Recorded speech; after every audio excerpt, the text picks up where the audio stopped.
Economics, Standard 12, Unit 8, International Economic Organizations continued.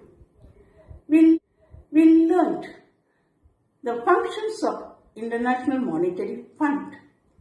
Let us learn today facilities offered by IMF, International Monetary Fund. The main credit facilities created by IMF are basic credit facility.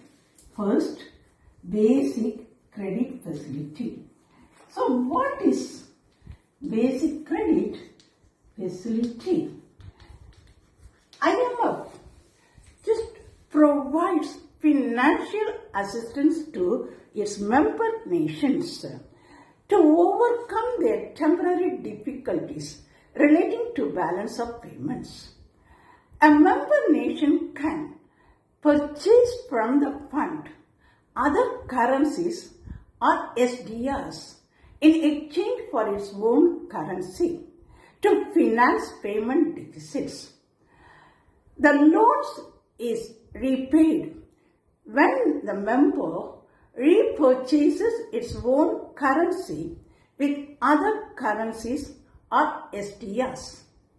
A member can unconditionally borrow from the fund in a year equal to 25% of its quota. This unconditional borrowing right is called the reserve tranche. So, a member can unconditionally borrow from the fund in a year equal to 25% of its quota, and this unconditional borrowing right is called the reserve tranche. Second, extended fund facility. Extended fund facility. So the second facility offered by our IMF is extended fund facility. It provides additional borrowing facility up to 140% of the member's quota over and above the basic credit facility. The extended facility is limited for a period up to 3 years. And of course, the rate of interest is also low. Extended facility is limited for a period of 3 years, and also the rate of interest is low. Third, compensatory financing facility. Compensatory financing. So under compensatory financing facility, and this just offered by IMF in 1963. In 1963, IMF established this facility to provide additional financial assistance to its member countries.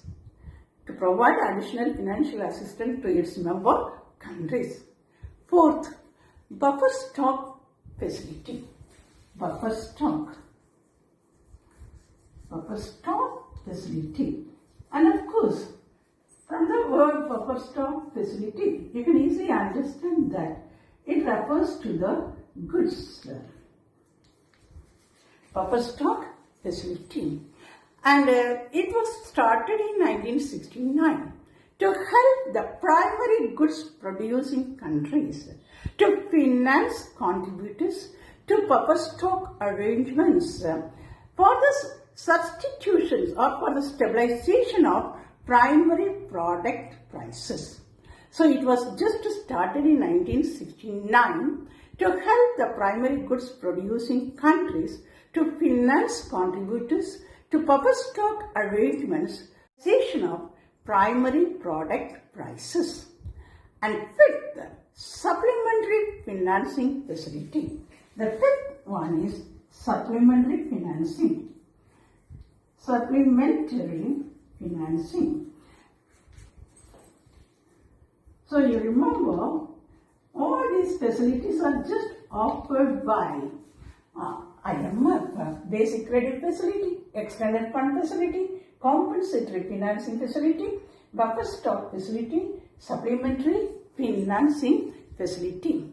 And it just makes temporary arrangements to provide supplementary financial assistance to member countries facing payment problems relating to their present quota sizes. So that's what we call it as supplementary financing facility. And sixth, structural adjustment facility. Structural adjustment facility it provides additional balance of payments assistance on concessional terms to the poorer member countries. The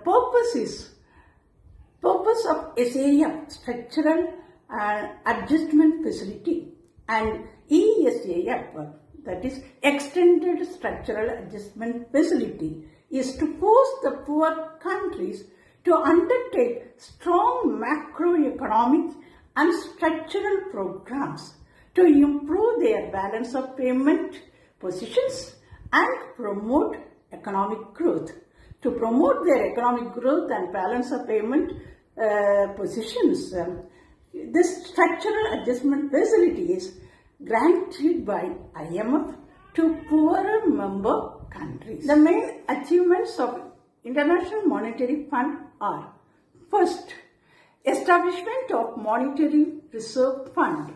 Establishment of Monetary Reserve Fund. Establishment of Monetary Reserve Fund.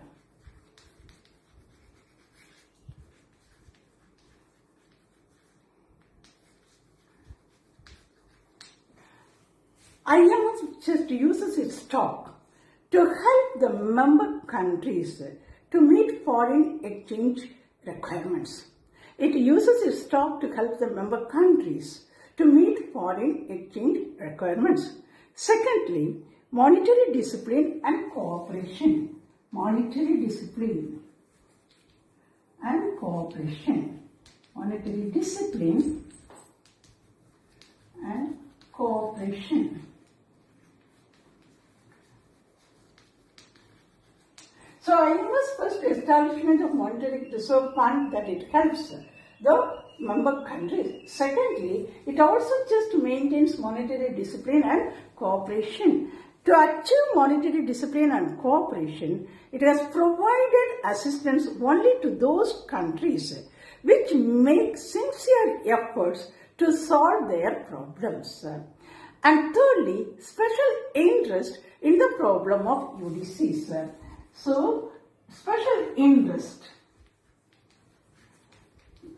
shown by IMF on UDCs, special interest to UDCs in the problems of UDCs. See, the notable success of the fund is the maintenance of special interest in the acute problems of developing countries. The fund has provided financial assistance to solve the balance of payment problems of UDCs. However, many UDCs continue to be UDCs while the developed countries have just achieved substantial growth.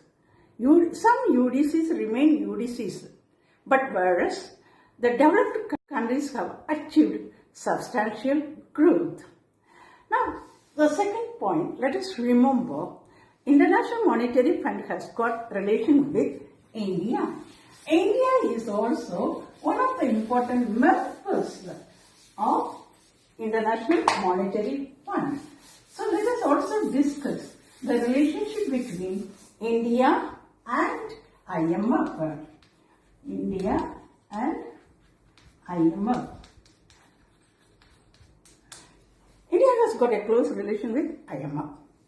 Till 1970, India stood fifth in the fund and it has the power to appoint a permanent executive director. India has been one of the major beneficiaries of the fund assistance. It has been getting aid from the various fund agencies from time to time and has been regularly repaying its debt. India's current quota in the IMF is SDRs. So SDRs is, and India's current repayment quota, SDRs, is 5,821.5 million. 5,821.5 million. This is the largest quota. Okay, so 5,821.5 million, making as the 13th largest quota holding country. 13th largest quota holding country at IMF with the shareholdings of 2 points. So shareholdings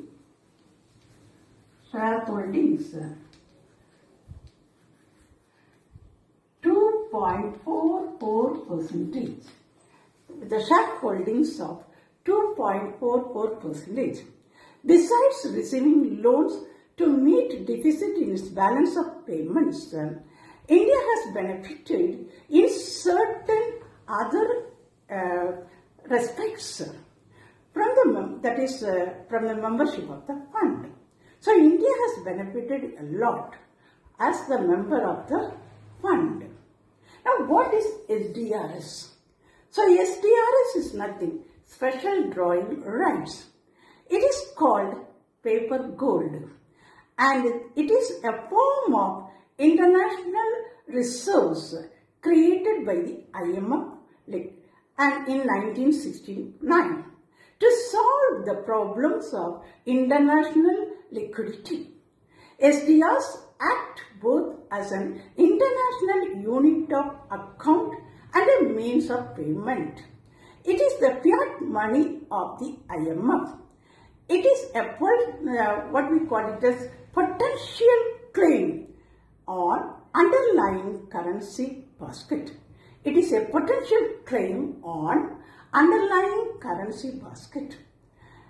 To sum up the achievements of IMF, the importance of IMF, in the words of Hayne, fund is like an international reserve bank. What is that? According to the words of Hayne, fund, International Monetary Fund, is like the International Reserve Bank.